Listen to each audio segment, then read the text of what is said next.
Salut à tous, moi c'est le frère Jerry. Bienvenue dans cette nouvelle vidéo dans la chaîne intitulée Derek de la foi. Alors dans cette vidéo, nous allons étudier un petit 2 versets bibliques dans Matthieu chapitre 12 au verset 43. On va dire 3 versets bibliques, Matthieu chapitre 12 verset 43, 44 et 45. Il est écrit: lorsque l'esprit impur est sorti d'un homme, il va par des lieux arides, cherchant du repos, et il n'en trouve point. Alors il dit: je retournerai dans ma maison, d'où je suis sorti, et quand il arrive, il la trouve vide, balayée et ornée. Il s'en va et il prend avec lui 7 autres esprits plus méchants que lui. Ils entrent dans la maison, s'y établissent, et la dernière condition de cet homme est pire que la première. Il en sera de même pour cette génération méchante. Je vais m'adresser beaucoup plus précisément à ceux-là qui suivent le chocolat des filles, que moi j'appelle chocolat du diable. Cette vidéo est à vous. Cette vidéo s'adresse particulièrement à tous ceux qui suivent ce jeune homme, cet homme. Ici, c'est la parole de Dieu, Jésus-Christ lui-même, qui nous révèle que lorsque l'esprit impur est sorti d'un homme, voilà. Jésus, à la fin de ce texte, c'est-à-dire au verset 45, il dit que la seconde condition, la dernière condition de cet homme est pire que la première. Ici, Jésus fait allusion à une personne avant que cette personne ne puisse être délivrée par la puissance de Dieu. Donc on peut ici parler, exemple, d'un chrétien, qui a rencontré Christ, un chrétien qui a reçu Christ dans son cœur comme son Seigneur et son Sauveur. Et voici donc, avant que ce chrétien ne soit en Christ, il a une première condition. Ça veut dire quoi? C'est que avant d'être chrétien, on est d'abord un être humain qui est sous le contrôle de Satan. Qu'on soit conscient ou pas, tout être humain, toute personne qui n'a pas encore rencontré Christ, qui n'a pas encore reçu Christ dans son cœur, toute personne qui n'a pas encore pour Seigneur et Sauveur Jésus-Christ, est par défaut sous le contrôle du diable. C'est-à-dire, son Seigneur, c'est Satan. Son maître, c'est Satan. Par défaut. Et là, c'est la première condition de cet homme. C'est sa première condition. Donc cette personne peut être ça peut être une prostituée, ça c'est sa première condition. Ça peut être un délinquant, ça c'est sa première condition. Cette personne peut être un sorcier, c'est sa première condition. Cette personne peut être un dealer, c'est sa première condition. Cette personne peut être un grand menteur, c'est sa première condition, etc., etc. Nous tous, avant d'être en Christ, avant d'être chrétiens, on était d'abord des malfaiteurs, des brigands, des voleurs, des prostituées. Ça, c'était notre première condition. Et lorsqu'on rencontre Jésus-Christ, Jésus-Christ change notre condition et nous devenons enfants de Dieu, nous devenons disciples de Jésus-Christ, nous devenons fils et filles de Dieu, nous recevons l'Esprit de Dieu et notre condition devient meilleure, devient une condition extraordinaire, devient une condition magnifique, là où vraiment Dieu est glorifié, nos vies sont des vies de sanctification, on vit selon la parole de Dieu, selon la volonté de Dieu, on est connu par le Saint-Esprit. Et Jésus nous dit ici que l'esprit, les démons qui sont sortis lorsque Jésus est entré dans nos cœurs, s'en vont dans des lieux arides, cherchant du repos. Ils cherchent du repos. Ils cherchent donc des endroits dans lesquels ils vont rentrer. Ils cherchent des corps dans lesquels ils vont rentrer. Ils cherchent donc des corps. En fait, les esprits de ténèbres trouvent beaucoup plus de repos dans les corps humains. C'est dans les corps des hommes que les démons ont tendance à être en repos, à se sentir à l'aise, parce qu'ils se nourrissent de la vie de ces personnes-là. Ils se nourrissent de l'énergie vitale de ces personnes-là. Et ces démons-là ont tendance, lorsque Jésus les chasse, ils ont tendance à errer, à déambuler, à vagabonder, afin de chercher des corps là où ils vont trouver du repos. C'est ce que Jésus est en train de nous révéler ici dans ce texte. Vous voyez donc que Jésus change la condition d'une personne. Une personne qui est dans une condition médiocre, une condition abominable, une condition mauvaise. Quand elle rencontre Jésus-Christ, sa condition change. Mais là, que se passe-t-il lorsque cette même personne-là abandonne Jésus-Christ, renie la foi et repart dans le monde, comme on le dit, repart dans la vie païenne, repart en arrière, repart à ses vomissures? Que se passe-t-il concrètement? Jésus nous dit que les esprits des ténèbres, ou encore l'esprit des ténèbres qui était sorti, revient. Et quand cette personne voit que la maison est ornée, la maison, donc le corps de cette personne-là est orné, bien arrangé, cet esprit s'en va d'abord chercher cet esprit plus méchant que lui, et il revient. Et la Bible déclare que la dernière condition, la dernière condition de cet homme est pire que la première condition. Alors vous qui suivez Chocolat des filles, il faut savoir que ce jeune homme-là avait d'abord une première condition. Ça veut dire avant qu'il ne soit chrétien. Ensuite, il avait une seconde condition.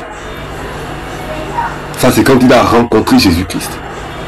Et maintenant, il a abandonné la foi. Il s'est détourné de la foi. Ça veut dire que il s'est déconnecté de Jésus-Christ. Il s'est déconnecté de la vie de Dieu. Il s'est déconnecté de la puissance de Dieu, de l'autorité de Dieu, de la couverture de Dieu.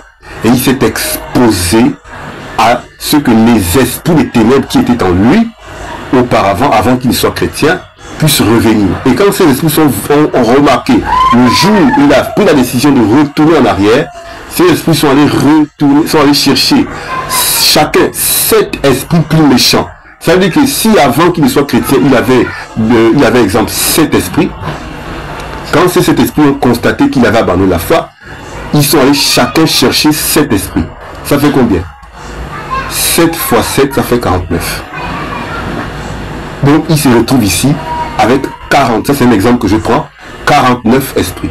Et là il déclare que la condition de cette personne, de cet homme-là, est pire que la première condition. Ça veut dire c'est pire que sa condition avant d'être chrétien. C'est ce qu'il faut savoir. Il faut savoir qui vous suivez. Qui sont vos maîtres? Quelles sont ces personnes-là? D'où viennent-ils et où ils vous emmènent? Où est-ce que ces gens vous amènent? Où est-ce que ce jeune homme vous amène? Il faut que vous puissiez faire preuve de discernement. Il faut que vous puissiez réfléchir. Car on ne joue pas avec son éternité. On ne plaisante pas avec son éternité. Ne plaisante pas avec ton éternité. L'éternité, c'est un temps sans fin. Cela veut dire que la Bible déclare dans Hébreux chapitre 9, verset 27. Après la mort vient le jugement. Nous tous nous savons que personne n'a de pouvoir devant la mort. Il n'y a aucune délivrance face à la mort. Quand ton jour va arriver, il n'y aura aucune délivrance pour toi. Quand c'est ton jour, c'est ton jour. Ça peut venir par surprise, ou ça peut venir, tu vois cela venir. Mais quand ça va arriver, ce sera fini. Quand tu quittes ce monde-là, tu rentres dans ce qu'on appelle l'éternité. Là où tu passeras le restant de ton existence. Ton âme passera le restant de son existence. Dans un autre monde. Le problème c'est que il n'y a que 2 chemins. Il y a le chemin qui mène en haut, c'est-à-dire au ciel, chez Dieu, qui est au ciel, c'est le trône de Dieu, c'est là-bas que le trône de Dieu se trouve. Et il y a le chemin qui mène en bas, c'est-à-dire dans le séjour des morts. L'endroit où Dieu envoie les pécheurs, l'endroit où Dieu envoie les gens qui n'ont pas cru en Jésus, ou qui ont abandonné Jésus-Christ, il les envoie dans le séjour des morts. On dit bien séjour, c'est un endroit provisoire, dans lequel Dieu envoie les gens qui n'ont pas, on va dire les pécheurs. Et c'est pour attendre le châtiment éternel qu'on appelle le lac de feu, l'étang ardent de feu et de soufre. Tous ceux qui suivent Chocolat des filles, vous qui croyez en lui et à ses complices, est-ce que vous savez d'où ils viennent concrètement? Avez-vous examiné leurs premières conditions? Avez-vous fait attention à comment? Avez-vous examiné la condition quand ils étaient chrétiens? Quand il était chrétien? Et avez-vous fait également attention à là où il est maintenant, sa condition actuelle? Pour ceux qui ont vraiment de l'intelligence, ils ont remarqué que actuellement, sa condition est pire que la première.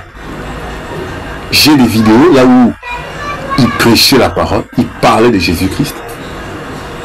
Comparez ces vidéos avec les vidéos qu'il fait, comparez la personne de chocolat, on va dire chocolat de fille, lorsqu'il était encore chrétien, et la personne de chocolat de fille quand il est maintenant aujourd'hui.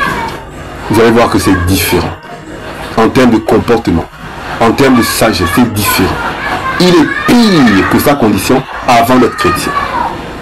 C'est pour ça, vous voyez, il est rempli d'une légion d'esprits de ténèbres. Ces esprits ont la mission d'utiliser son corps pour vous emmener en enfer, pour vous séduire. C'est ça leur mission. Lui, il n'est qu'un instrument. Il n'est qu'un milieu dans lequel ces esprits-là opèrent. Parce que ces esprits sont venus pour se venger. Ces esprits sont venus se venger de la foi chrétienne. Parce que le diable et ses anges sont contre l'œuvre de Jésus-Christ. Remarquez bien que la personne la plus combattue par les satanistes, c'est Jésus-Christ.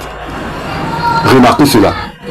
Remarquez les grandes stars partout dans le monde entier. Vous avez remarqué que ceux qui ont atteint un certain niveau dans le satanisme ont tendance à attaquer beaucoup plus Jésus-Christ. Ils ont donc tendance à attaquer plus l'Église, à attaquer plus les chrétiens. Leur combat est beaucoup plus centré sur les chrétiens. Pourquoi ce jeune homme-là ne prêche pas contre les musulmans? Les musulmans, ce sont des religions qui sont en Afrique également. Est-ce que nos ancêtres étaient musulmans? Pourquoi eux, ils se concentrent que sur les chrétiens? Posez-vous la question. C'est parce que les chrétiens sont dans l'œuvre du salut, l'œuvre de Jésus-Christ. Et ce n'est pas lui qui combat, mais ce sont les esprits qui sont en lui, qui vous haïssent.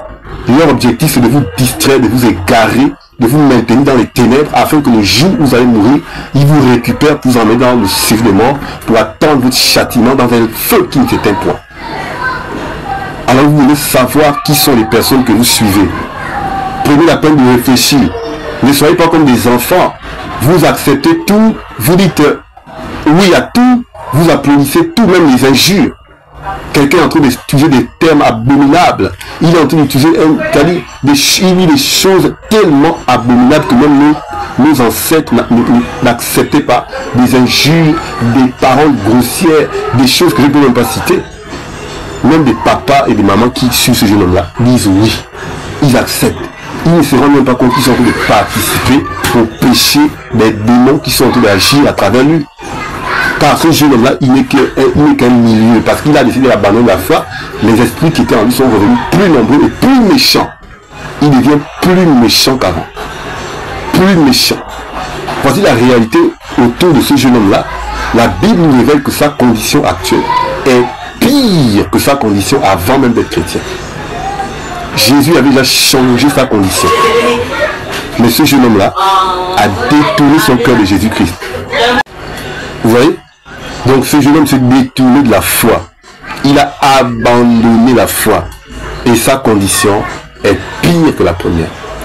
La mission des esprits qui sont en lui là, c'est d'égarer le plus grand nombre. Lorsque Dieu, le temps de Dieu pour châtier ce jeune homme-là, s'il ne se répand pas, quand le temps de Dieu arrivera pour le châtier, je ne le souhaite pas ça, mais vu qu'il a combattu et il combat toujours Jésus-Christ, ce qui est certain, c'est que sa fin est déjà écrite. Parce que Jésus-Christ, lui, il agit toujours en dernière position. Mais quand il agit, c'est terrible. Quand son temps va arriver, son temps de châtiment va arriver, s'il ne se répand pas, vous allez voir que vous qui le suivez là, vous allez vous disperser, vous allez paniquer. Parce que vous allez vous rendre compte que vous avez eu affaire à un homme mortel, à un homme qui était vulnérable. Parce que ce que Dieu le réserve comme châtiment, même pendant qu'il est vivant, ça va être terrible. Ça va être terrible. Ça va être terrible. Vous qui suivez ce jeune homme-là, vous vous exposez à la colère de Dieu. Parce que celui qui combat Jésus-Christ, celui qui combat l'église de Jésus-Christ, sa fin, attention, s'il n'y a pas repentance, sa fin sera terrible. Son sort est terrible. On ne se moque pas de Dieu. Vous tous qui acclamez ces gens-là, vous ne savez pas avec qui vous jouez. Vous ne savez pas avec quel adversaire, à quel adversaire vous avez affaire. Vous avez affaire à un Dieu tout-puissant qui ne perd jamais. Qui ne perd jamais. qui ne perd jamais et qui châtie les abominables, les blasphémateurs, qui châtie les moqueurs, qui châtie les hautains, les orgueilleux. On ne se moque pas de Dieu. Arrêtez d'écouter ce jeune homme. Soyez lucide, soyez intelligent. Faites preuve de sagesse. Fouillez les personnes qui vous polluent l'esprit avec des injures. Fouillez les personnes qui vous polluent l'esprit avec des mensonges. En vous disant que vous devez revenir aux sources. Mais faites des recherches. En dénigrant l'église. En citant les dérives de certains pasteurs, pas tous. Et en vous cachant les vrais pasteurs. Pourquoi ils ne vous présentent jamais les vrais pasteurs? Pourquoi ils ne vous présentent jamais les vrais chrétiens? On vous présente toujours le faux. Il y a les faux partout. Il y a les faux billets, il y a les vrais billets. Il y a les faux chaussures, vous trafiquez d'une marque et il y a l'original de la marque. Il y a le faux, mais pourquoi on vous présente que le faux et on ne vous présente pas le vrai, l'original? On vous dit les faux pasteurs, les faux chrétiens. Mais pourquoi on ne vous dit jamais les vrais? Et ces vrais-là, qui sont-ils? Pourquoi on ne vous oriente pas vers les vrais? On pointe du doigt aux faux pasteurs, à leurs dérives, aux dérives des faux pasteurs. Mais on ne vous dit pas la vérité, c'est qu'il y a des vrais, et ils sont extrêmement nombreux, les vrais. Il y a des vrais chrétiens qui sont extrêmement nombreux. Pourquoi on ne vous parle pas d'eux? Mais on ne vous parle que des faux. Pourquoi on refuse de vous dire qu'il y a des vrais? Et celui qui vous cache les vrais là, il sait qu'il y a les vrais, il ne peut pas citer. On ne vous présente jamais le vrai, toujours le faux. On vous cache la vérité. On vous cache qu'il y a des vrais chrétiens, des vrais serviteurs. On vous cache que dans l'église, il y a ce qu'on appelle le blé et l'ivraie. C'est-à-dire les vrais et les faux. Il y a les vrais chrétiens, les faux chrétiens. Il y a les vrais pasteurs, les faux pasteurs. On passe le temps à vous exposer le faux, afin que vous puissiez penser que la foi chrétienne est fausse. Mais ces mêmes personnes-là, ce jeune homme-là, il était chrétien. Il était chrétien. On vous cache la vérité. Donc voici ce que je pouvais dire à tous ceux qui suivent ce jeune homme-là. Ce jeune homme qui s'est égaré de la voie du Seigneur et qui est en train de faire l'œuvre de Satan, son père. L'œuvre de Satan est simple. Satan a juré à Dieu d'entraîner le maximum. L'œuvre de Satan est simple. L'œuvre de Satan, c'est d'entraîner le maximum de personnes en enfer. Satan a juré à Dieu, selon Apocalypse chapitre 12, d'entraîner le 1/3 des êtres humains avec lui en enfer. Le maximum de personnes en enfer. Satan a goûté au ciel. Il a goûté à la gloire de Dieu. Il était au ciel. Il a servi Dieu. Mais il a décidé de... Satan a servi Dieu. Mais à cause de son orgueil, il s'est révolté contre Dieu. Il s'est rébellé contre Dieu. Il s'est rébellé contre Dieu. Et Dieu l'a chassé du ciel. Et en quittant le ciel, il a décidé d'entraîner dans sa chute, en séduisant plusieurs anges, il va les entraîner avec lui. Et il veut faire la même chose actuellement. Il a des serviteurs également qui font ce travail. D'empêcher les gens de connaître la vérité, d'empêcher les gens de rentrer au ciel et d'entraîner les gens avec lui dans le lac de feu pour l'éternité. Si vous ne le savez pas, je vous l'ai dit. Si vous ne croyez pas, vous le croirez un jour. Beaucoup le croiront, j'espère, n'iront pas en enfer pour le croire. Mais vous avez c'est pendant que nous sommes vivants que nous devons chercher la vérité. Elle déclare que cherchez et vous trouverez. Cherchez et vous trouverez. Demandez et l'on vous donnera. Frappez et l'on vous ouvrira. Celui qui cherche Dieu, qui cherche la vérité, sincèrement, Dieu va le conduire jusqu'à la vérité. Mais celui qui refuse d'accepter la vérité et qui se laisse séduire par les menteurs, par les imposteurs, ce jeune homme est un imposteur. Il faut qu'on le dise haut et fort. C'est un menteur. C'est un séducteur. Je vous ai dit qu'il a une légion d'esprits de ténèbres en lui. Ce sont ces esprits-là qui travaillent en lui. Il le sait. Et vous le savez. Vous savez que les démons qui sont en lui, ce n'est pas l'esprit de Dieu. Ce sont des démons, des esprits de ténèbres qui sont en lui. Et leur mission, c'est de le manipuler lui-même. Il n'est même pas plus puissant qu'eux. Il ne peut rien contre eux. À part si Jésus le délivre à nouveau. Mais il n'est pas plus puissant qu'eux. Il est sous leur contrôle, sous leur autorité. Ce sont eux qui nous contrôlent. Il a juste une mission de leur part. Il doit seulement obéir à leurs instructions. C'est tout. Et ça, vous voyez. Vous savez que ce jeune homme-là a des démons en lui. C'est pas lui que vous suivez, mais vous suivez les démons qui sont en lui. C'est pas à lui que vous obéissez, mais vous obéissez aux démons qui sont en lui. Ce sont les démons qui travaillent en lui. Les esprits des ténèbres. Qui n'ont que de la haine pour vous. Qui ne vous ont pas créé. Il n'est pas conduit par l'esprit de Dieu, il est conduit par l'esprit les esprits des ténèbres. Vous pensez que quel est cet esprit des ténèbres, ce démon-là qui veut le bien d'un être humain? Quel est cet ancêtre qui t'a créé pour que toi tu puisses avoir, pour que il puisse te donner la vie éternelle? Il n'y a pas quelqu'un qui aime ses créatures plus que son créateur. De même que la mère et le père aiment leur enfant sincèrement, de même aussi Dieu est celui qui peut t'offrir le plus d'amour. Donc une personne qui vient au nom des ancêtres, pas au nom de Dieu, est à fuir. Parce que celui qui vient au nom de Jésus-Christ est celui qui vous présente la voie du salut, la voie de l'amour. Parce que c'est Jésus-Christ, le Créateur. Et il n'y a que lui qui veut ton bien. Donc voici ce que je pouvais dire à tous ceux qui suivent ce jeune homme-là, chocolat de fille. Juste pour vous amener à la réflexion. Pour ceux qui font preuve d'intelligence, pour ceux qui aiment leur âme, qui aiment leur propre vie, qui aiment leur éternité, qui veulent vraiment connaître la vérité pour aller au ciel. C'est à eux que ça s'adresse. Mais à tous ceux qui sont ces fanatiques, c'est dommage. Pour vous, parce que vous vous laissez aveugler. Que Dieu vous délivre de cet aveuglement. Oui, que Dieu vous délivre de ce fanatisme au nom puissant de Jésus-Christ. Merci.